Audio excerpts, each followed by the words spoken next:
เริ่มบันทึกแล้วเนาะหลังจากพอสร้างบันทึกเอาโฟลเดอร์เอาโปรแกรมแยกเข้ามานี่หมดแล้วเขาต้องเพิ่มขนาดด้วยก่อนว่าขนาดมันหลายปานใด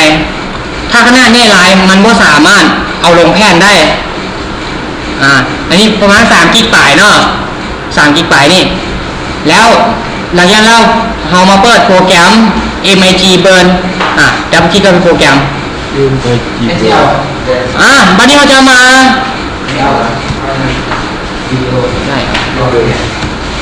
เขาจะมาไซส์ตัวนี้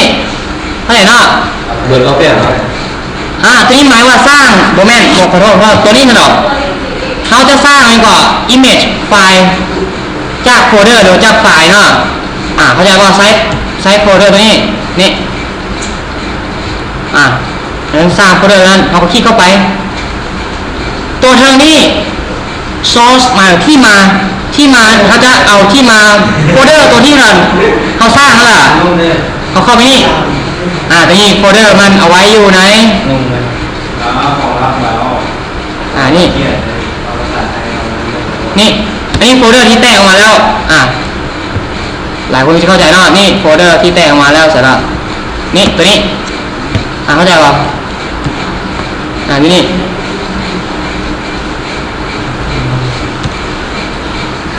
หลังจากได้ไปนั้นแล้วเราก็เลือกเลยเห็นว่ามันจะที่อยู่มามันจะอยู่นี่แล้วต่อไป destination เขาต้องการเอาไว้ใส่คลิกที่นี่สมมติอยากไว้หน่อยเอกสารนี่เขียนชื่อมาใส่ก็ได้หรือเปลี่ยนชื่อก็ได้ไฟล์ที่เพื่อมันจะเป็น ISO แล้วก็เซฟหมายว่ามันจะอยู่2เอกสารแล้วขั้นตอนต่อไปให้มา advance ตัวนี้โดยการ advance นี่เข้ามาตัวนี้คลิกเข้ามาแล้วไปที่ bootable disk แล้วมาติ๊ก make image bootable มาถึงขั้นตอนนี้เราจะใส่ boot image หมายว่าตัวไหนนี่boot มันจะเขียนนี่ boot นี่เขาคลิกเข้าไป boot ตัวที่เราจะใช้แมนตัวนี้ได้หรอตัวนี้ใช่หรอ ms DOS application ตัวนี้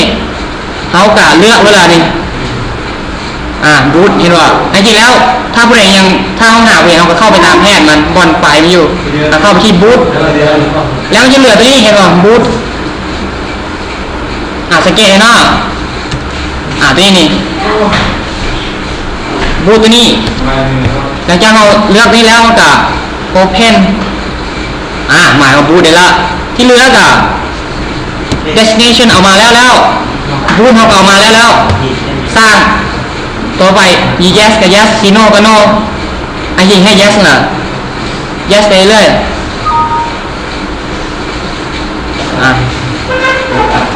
อันนี้คือการสร้างเนาะ